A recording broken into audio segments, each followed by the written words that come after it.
जय हिंद बच्चों, welcome to my YouTube channel target with Dev sir. बच्चों, हम लोग पिछले लेक्चर में विराम चिन्हों के बारे में पढ़ रहे थे। आज भी हम उन्हीं के अगले विराम चिन्ह के पर डिस्कस करेंगे। आज का हम लोगों का अगला विराम चिन्ह है योजक। क्या है? योजक। क्या है? योजक, जिसे हम हाइफन कहते हैं। क्या कहते हैं? हाइफन कहते हैं। हाइफन, इसका दूसरा नाम है संबंध चिन्ह। यानी संबंध बताने के लिए जो चिन्ह या विराम चिन्ह का प्रयोग किया जाता है उसे हम हाइफन, विराम चिन्ह या संबंध चिन्ह या योजक कहते हैं। ठीक है। दो समान शब्दों को जोड़ने, तुलना करने के लिए योजक चिन्ह का प्रयोग किया जाता है। यानी दो समान शब्दों को जोड़ने और तुलना करने के लिए, कंपैरिजन करने के लिए, ठीक है ना, योजक चिन्ह का प्रयोग किया जाता है। जैसे सुबह शाम पौधों की देखभाल किया करो। ये हमारा वाक्य है। देखिए, सुबह शाम पौधों की देखभाल किया करो।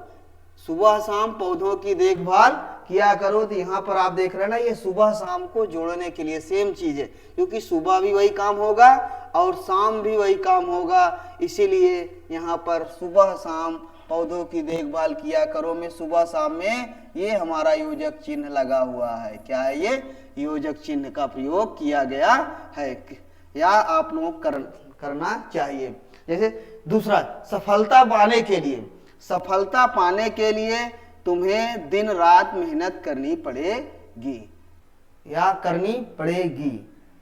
सफलता पाने के लिए आप सबको दिन रात मेहनत करनी पड़ेगी। यानी दिन रात में कोई अंतर आपको नहीं करना है। ठीक है ना? क्या दिन है क्या रात है, हमें अपनी एम पर फोकस किए रहना है। ठीक है ना? हमारे अपने उद्देश्य में लगे रहना है। यानी दिन और रात अपोजिट हैं, बट दोनों की यहाँ पर वर्क सेम है। यानी तुल्यता की गई है, बराबरी की गई है। इसीलिए यहाँ पर हाइफन का यूज किया गया है, योजक चिन्ह का, योजक विराम का प्रयोग किया गया है। इसी प्रकार हमें अपने माता पिता का कहना मानना चाहिए। किसका? माता पिता। क्योंकि माता और पिता, आप लोग जानते हैं कि दोनों लोग अलग होते हैं, बट यहाँ पर बराबर की वैल्यू दी गई है। इसीलिए इनको दिखाने के लिए क्या है, और जोड़ने के लिए भी। जोड़ने का मतलब क्या हुआ? माता और पिता। अगर माता है तो माता की बात मानो, पिता है तो पिता की बात मानो, या माता पिता दोनों लोग कह रहे हैं तब पर भी हमें उनकी बात को मानना चाहिए। यानी ये योजक चिन्ह आपके 3 अर्थ देते हैं। ठीक है ना? माता की बात मानना चाहिए, पिता की बात मानना चाहिए, या माता पिता दोनों की बात मानना चाहिए। सिर्फ इतना लिखने से, एक योजक चिन्ह लगाने से ये तीनों मतलब आ जाते हैं। तो इसलिए इसी प्रकार जैसे हमें अपने दादा दादी या नाना नानी की सेवा करनी चाहिए। हमें अपने दादा दादी या नाना नानी की सेवा करनी चाहिए। तो यहाँ पर भी दादा दादी के लिए सेम तुल्यता है, नाना नानी के लिए भी सेम तुल्यता है। तो यहाँ पर कौन सा चिन्ह का प्रयोग किया गया है? विराम योजक का प्रयोग किया गया है। क्या किया गया है? योजक का प्रयोग किया गया है, जिसे इंग्लिश में हाइफन कहते हैं। क्या कहते हैं? हाइफन कहते हैं। तो बस अच्छा, इस योजक का प्रयोग एक जगह पर और किया जाता है, और बहुत ही महत्वपूर्ण जगह होती है। जैसे कि हम किसी पंक्ति के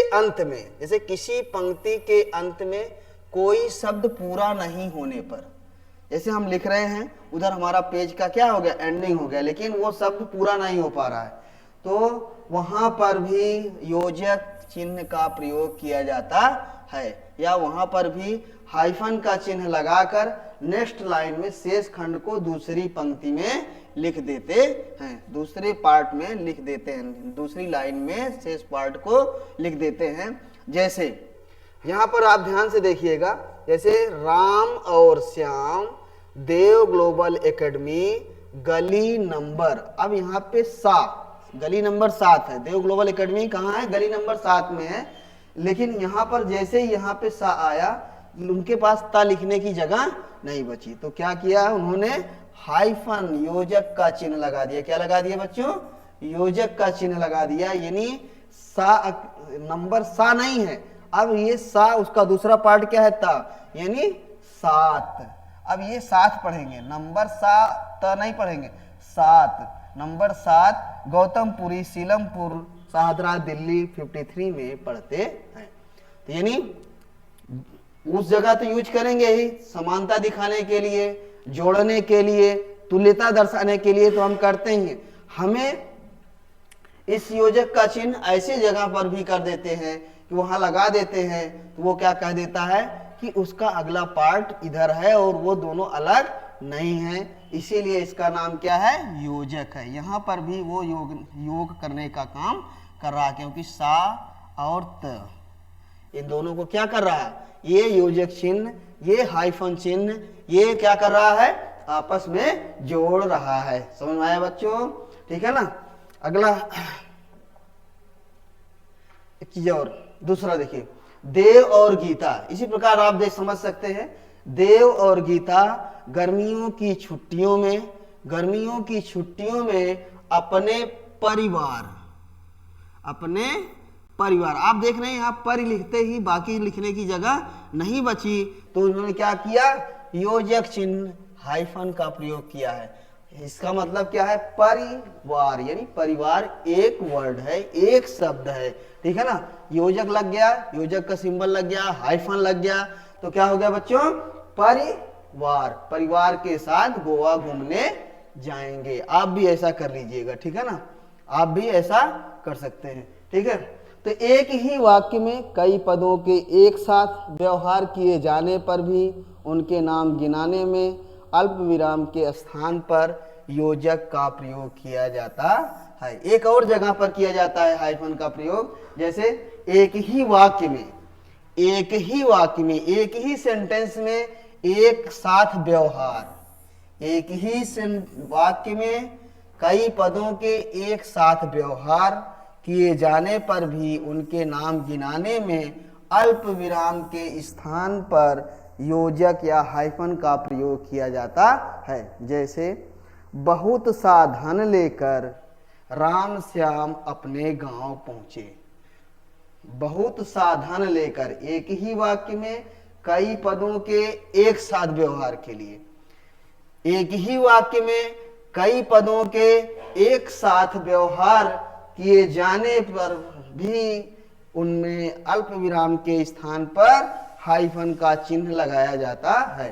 जैसे बहुत सा धन लेकर राम श्याम, आप यहां देख रहे हैं बहुत सा में किसका प्रयोग किया गया है? योजक का, हाइफन का प्रयोग किया गया है, क्योंकि यहाँ पे एक साथ व्यवहार हो रहा है। बहुत सा धन लेकर राम श्याम, राम और श्याम दोनों अलग अलग हैं, बट दोनों के सेम सेंस हैं। ठीक है ना। ठीक है, एक साथ उनका बिहेवियर है, दोनों का व्यवहार क्या है? वो धन लेकर आए हुए हैं। क्या व्यवहार उनका? एक साथ व्यवहार क्या है? एक साथ धन लेकर आए हुए हैं, अपने गांव पहुंचे हैं, इसीलिए राम और श्याम में किसका प्रयोग किया गया है? हाइफन का प्रयोग किया गया है, योजक चिन्ह का प्रयोग किया गया है। तो बच्चों, योजक चिन्ह का प्रयोग कहाँ करते हैं आप सब अब समझ गए होंगे।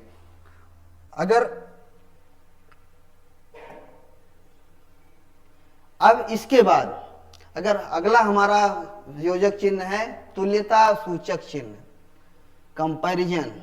ठीक है ना। तुल्यता सूचक चिन्ह, इन्हें इक्वल कहते हैं। ये जो सिंबल होता है, ठीक है ना, इक्वल का, यानी दोनों के सेम। जैसे किसी के सेम नाम होते हैं, तो जैसे किसी के सेम नाम है तो आपस में क्या है, कोई ये नहीं कह सकता कि यही है, यानी दोनों कोई भी ऑप्शन आपको मिल जाता है। ठीक है, चाहे आप ये कहिए या वो कहिए। जैसे मेघ के बाद इसमें क्या है? तुल्यता सूचक चिन्ह लगने से मेघ और बादल लिखा है, यानी बादल को कोई बादल कह सकता है, कोई मेघ कह सकता है, यानी उसमें कोई डिफरेंस नहीं है। यानी किसी भी शब्द के जितने भी पर्यायवाची शब्द होते हैं वो उनको आप इस तुल्यता सूचक चिन्ह इक्वल से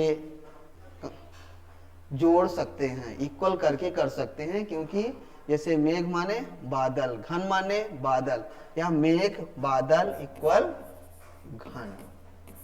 ठीक है, आप समझ गए। यानी ये क्या दर्शा रहा है, तुल्यता सूचक चिन्ह, यानी सब बराबर है, इक्वलेंट है, इसीलिए इसे दिखाते हैं इक्वल। ठीक है, तो किसका प्रयोग कर रहे हैं, तुल्यता सूचक चिन्ह। मेघ माने बादल घन, पंकज माने कमल, कमल और जलज। ठीक है ना, ये एक चिन्ह लगा करके आप ये भी लिख सकते हैं। ठीक है ना, आप इसको भी लिख सकते हैं। फिर दिन, दिन के इक्वल में यहाँ पे क्या लगा है, ये दिन को दिवस। ठीक है ना, दिन, दिवा। ठीक है, तो ये आप इस प्रकार से कर सकते हैं। जितने भी पर्यायवाची शब्दों के आपस में, किसी भी शब्द के जितने भी पर्यायवाची होते हैं उनमें आप इस चिन्ह का प्रयोग कर सकते हैं। यानी दोनों का मतलब सेम है, दोनों इक्वल बराबर हैं, यानी वह व्यक्ति सेम है, उसके नाम अलग अलग हैं। ठीक है, जैसे निशा, निशा का इक्वलेंट रात्रि, निशा का इक्वलेंट रात्रि, रजनी। ठीक है ना, इसी प्रकार देखो धरती, धरती का क्या है, धरती इक्वलेंट पृथ्वी, धरा, तुल्यता सूचक चिन्ह वसुधा। ठीक है ना, धरती, धरा, वसुधा। ठीक है, इसी प्रकार बहुत सारे जितने भी पर्यायवाची हैं आप उन्हें इनसे जोड़ सकते हैं। ठीक है ना, यानी उन्हें बता सकते हैं कि ये सब क्या है, इक्वल है। यानी चाहे कोई धरा कहे, चाहे कोई पृथ्वी कहे, चाहे कोई वसुधा कहे, ठीक ना, कोई धरती कहे, कोई वसुधा कहे, इस प्रकार से आप कह सकते हैं। इसी प्रकार जैसे नभ, नभ इक्वल आकाश, गगन, गगन इक्वल व्योम। आप ये तुल्यता सूचक चिन्ह जिसे इंग्लिश में इक्वल कहते हैं लगा करके भी आप बता सकते हैं, यानी वो वैल्यू इक्वल टू वो वैल्यू। ठीक है ना, यानी दोनों की वैल्यू सेम है, यानी तुल्यता सूचक चिन्ह का प्रयोग करते हैं। अब अगला आ जाता है हमारा बहुत ही इंपॉर्टेंट विराम है। हमारा जो अगला विराम है वो क्या है, तारक चिन्ह है। इन्हें इंग्लिश में फुट नोट्स कहते हैं। क्या कहते हैं, फुट नोट्स। तारक चिन्ह, तारक चिन्ह क्या होता है कि यहाँ पर एक स्टार, या तो ये डबल स्टार या प्लस। जैसे कि हम कोई चीज सेंटेंस लिख रहे हैं या कोई कहानी बता रहे हैं या किसी के बारे में चर्चा कर रहे हैं, लेकिन उसके बीच में कुछ ऐसा वर्ड आ जाता है जिसको हमें अलग से समझाना पड़ेगा कि ये वर्ड क्या है, तो हम उस वर्ड के साइड में जो है इस चिन्ह को या इस चिन्ह को या इस चिन्ह को लगा देंगे। लगाने के बाद पूरी कहानी फिनिश होने पर या पूरा चैप्टर फिनिश होने पर क्या है, लास्ट में नीचे जा करके फुट नोट्स, इसका नाम ही फुट नोट्स रखा गया। फुट नोट, फुट माने पैर, लास्ट, पैर मतलब क्या है, लास्ट, सबसे निचला। ठीक है ना, सबसे निचले भाग में जा करके फिर वो सिंबल लगाएंगे और उस वर्ड के बारे में डिटेल से, उस वर्ड या उस सेंटेंस के बारे में हम डिटेल से पढ़ेंगे और उसके लिख करके बताएंगे कि वो जो वहां पे स्टार लगा है, सिंगल स्टार लगा है या डबल स्टार लगा है या प्लस लगा है, उसका क्या मतलब है। जैसे हरे पौधे स्वयं पोषी होते हैं। हरे पौधे, जैसे आप सब जानते हैं कि हरे पौधे ही हमारा खाने का निर्माण करते हैं, भोजन का निर्माण करते हैं, क्योंकि भोजन का निर्माण हम नहीं करते, जंतु नहीं करते, एनिमल नहीं करते, पौधे ही, प्लांट्स ही भोजन का बनाते हैं। तो कैसे बनाते हैं, क्योंकि हरे पौधे स्वयं पोषी होते हैं, क्योंकि ये प्रकाश संश्लेषण की सहायता से अपना भोजन स्वयं बनाते हैं। ठीक है ना, ये किसकी सहायता से बनाते हैं, हम तो नहीं बनाते, ये भी बनाते किससे है, स्वयं पोषी इसलिए है क्योंकि ये प्रकाश संश्लेषण की सहायता से अपना भोजन बनाते हैं। अब रही बात ये कि भोजन तो बनाते हैं ये, लेकिन यहाँ पे हमने प्रकाश संश्लेषण के बगल में आप देख रहे हैं एक सिंगल स्टार लगा है। ये सिंगल स्टार इसलिए कि आपको प्रकाश संश्लेषण बहुत सारे लोग नहीं जानते होंगे या जानते भी हैं तो उसको कैसे हम दिखाएंगे, कहाँ पे हम यही प्रकाश संश्लेषण के बारे में दिखाने लगे तो आप जो चीज मेन बताना हम भूल जाएंगे, इसलिए हम उसे लास्ट में, अंत में, चैप्टर के अंत में या कहानी के अंत में या लेख के अंत में उसको अलग से समझाते हैं। तो यहाँ पर इसे प्रकाश संश्लेषण अब हमने स्टार लगा दिया, आगे पूरी कहानी लिख दिया, फिर लास्ट में अब इस प्रकाश संश्लेषण पर हम जा करके लिखेंगे। जैसे प्रकाश संश्लेषण, देखो वहां क्योंकि हमने सिंगल स्टार उस वर्ड पे प्रकाश संश्लेषण पे लगाया था, इसीलिए हम सिंगल स्टार का सिंबल देंगे। सिंगल स्टार मतलब एक तारा, एक तारा दिख रहा ना। तो प्रकाश संश्लेषण पेड़ पौधों द्वारा, प्रकाश संश्लेषण क्या है? प्रकाश संश्लेषण पेड़ पौधों द्वारा सूर्य के प्रकाश की सहायता से क्लोरोफिल की उपस्थिति में कार्बन डाइऑक्साइड और पानी से भोजन बनाने की प्रक्रिया है। प्रकाश की सहायता से क्लोरोफिल की उपस्थिति में कार्बन डाइऑक्साइड और पानी से भोजन बनाने की प्रक्रिया है। इस प्रक्रिया में ऑक्सीजन भी निकलती है। अच्छा, ये क्लोरोफिल, अब जैसे हम क्लोरोफिल अगर हम इसी चीज को अब हमारे पास समझ में नहीं आया तो हम इन्हें इस प्रकार से क्लोरोफिल का भी एक स्टार दे सकते हैं। समझ रहे हो ना, क्या कर सकते हैं? क्लोरोफिल की उपस्थिति में कार्बन डाइऑक्साइड और पानी से भोजन बनाने की प्रक्रिया है। इस प्रक्रिया में ऑक्सीजन भी निकलती है। इस प्रक्रिया में ऑक्सीजन भी निकलती है।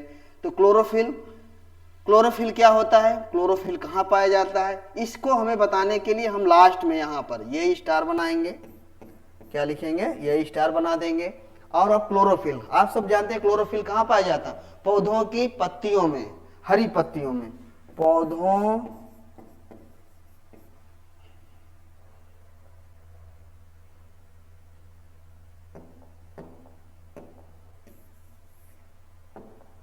पौधों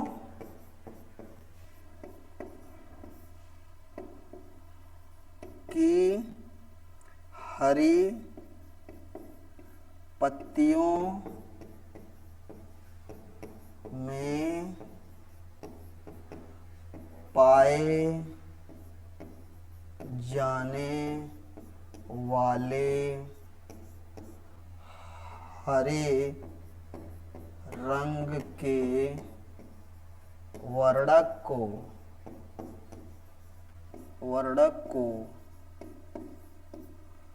को क्लोरोफिल कहते हैं। क्या कहते हैं? क्लोरोफिल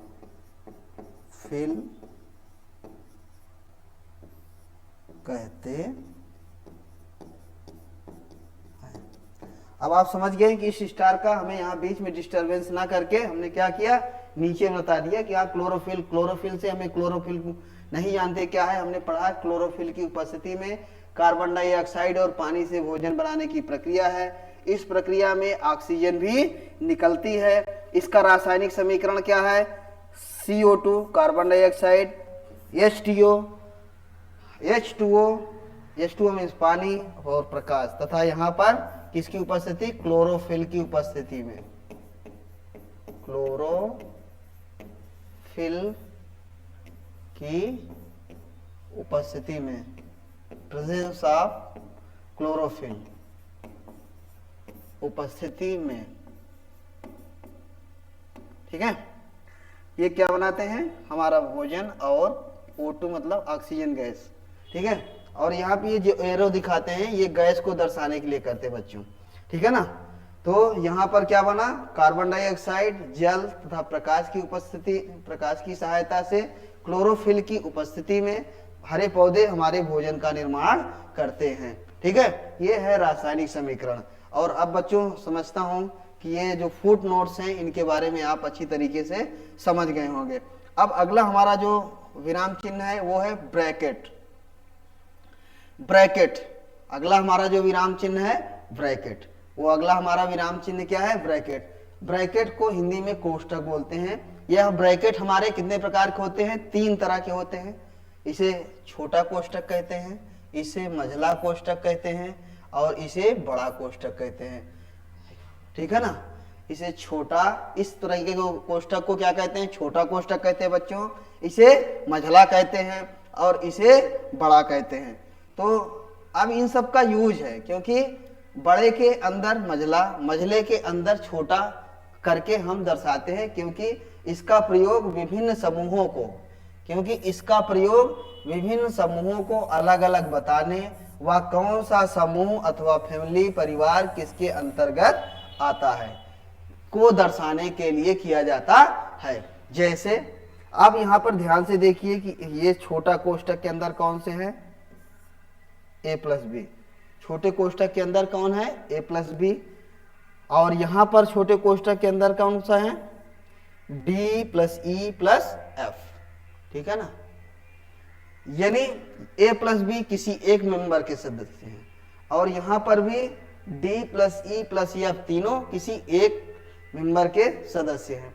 अब a प्लस बी एक दूसरे समूह में रह रहा है,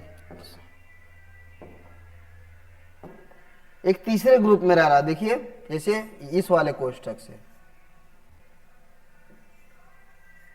देख रहे हैं ना, यानी a प्लस बी जहां का जो एक फैमिली था वो किससे जुड़ा हुआ, एक तीसरे से जुड़ा हुआ है जो इसका है c। और ये जो ये वाली छोटी फैमिली थी d प्लस छोटी ये भी है, छोटी ये भी है, d plus E plus F, ये तीन थे। ठीक है, अब ये किससे जुड़े हुए हैं, किससे जुड़े हैं बच्चों, g से जुड़े हुए हैं। यानी अब आप ये चीजें बात समझ गए, यानी ये वाली इसके अंतर्गत यहाँ पर आप ध्यान से देखिए तो दो ही फैमिली है। कैसे दो फैमिली है, आप देखो यहाँ से एक फैमिली और यहाँ से यहाँ तक दो फैमिली। ठीक है ना, एक फैमिली में 3 मेंबर हैं और एक दूसरी फैमिली में 4 मेंबर हैं। और ये जो दो फैमिलियां हैं, अब वो फैमिलियां भी, उनकी भी सोच, उनके भी रहने का तरीका, उनके भी जो करेक्टर है वो भी सेम है। ठीक है, तो इसलिए इनको हमें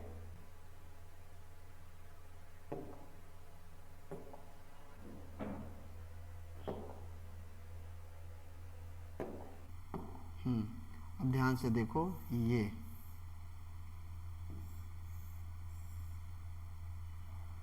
ठीक है ना, यानी अब ये सब,